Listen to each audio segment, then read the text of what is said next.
Hey, and happy Good Friday. It is the final day of Jesus' passion, his suffering. It's the day when he was murdered. Um, but what I want to kind of mention today, I want us to think about, is a little story right before. If you know the details, of the story, you know that Judas betrayed him and he was arrested. And then he was tried. Of course, during this whole process, he was denied by one of his best friends, Peter. So I don't know him. 3 times he said, I don't know him. Betrayed by Judas, denied by Peter. And then tried. The religious leaders really did not like him because he claimed to have authority, the authority of God, and that made them uncomfortable. And then they took him to the Roman leaders because they didn't have the right to put someone to death, and the Roman leaders, Pontius Pilate, really struggled with that. He didn't want to kill him, but the political pressure was extreme, and I think we all probably have a sense of what that might have felt like for Pilate. To know people are going to be mad at me, I'm going to lose some of my, let's call it, relational capital with people that I rule. They're gonna rebel. They're gonna not like me as much, and so I'll just do what they want, even though he didn't really want to kill him. Finally agreed to kill Jesus, and Jesus was murdered on the cross, which is a brutal way to die.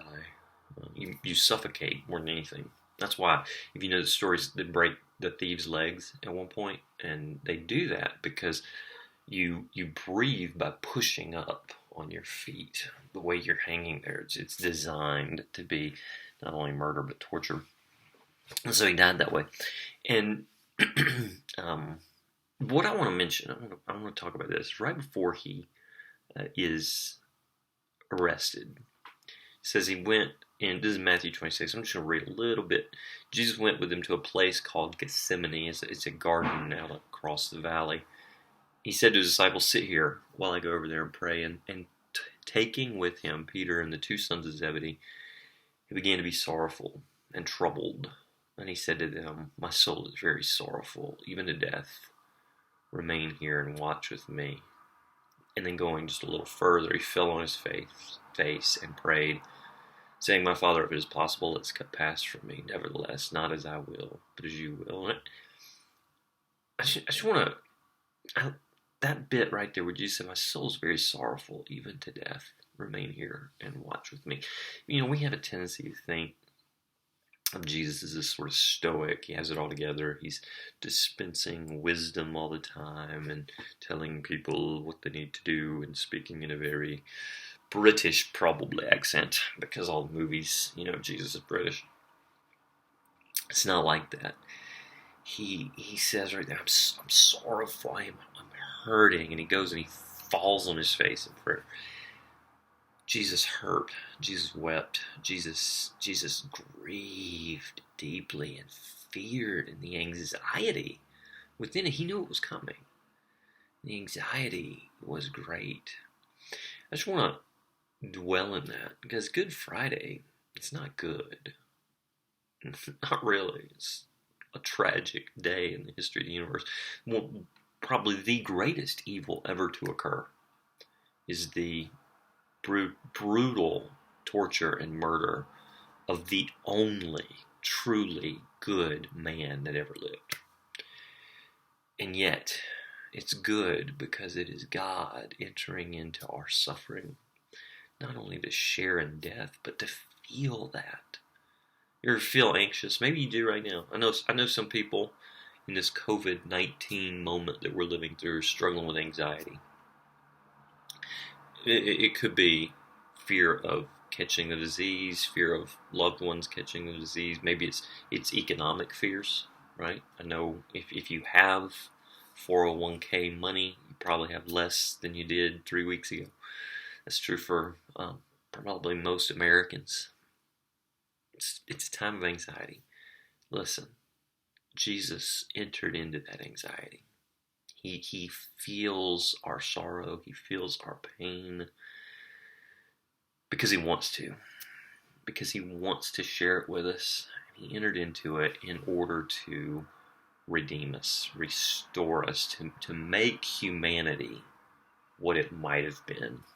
We've been through this week, you've been doing a scavenger hunt where you're learning the big story. We're going to really talk about the big story on Sunday morning. I hope you will join us for that. We're understanding how this big story makes meaning of our lives. That's the point. But all of that is utterly pointless unless Jesus enters into our sorrow, unless Jesus walks into it and shares it with us. If we don't have that, then the story isn't true. There is no God coming down to us in order to restore and redeem. But Jesus is that God.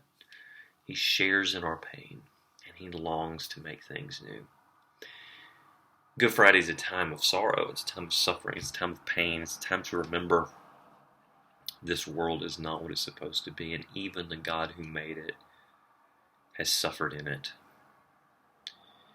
But a couple of days from now will be Easter Sunday. And Easter Sunday doesn't happen without Good Friday.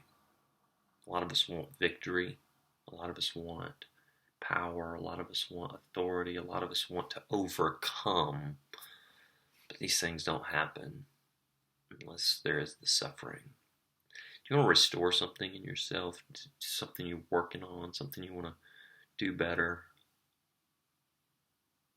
It won't happen unless you come and surrender at the cross of Jesus. It's ultimately the path toward restoration. I invite you this Good Friday to come and offer yourself at the foot of the cross where Jesus died in order to make you new.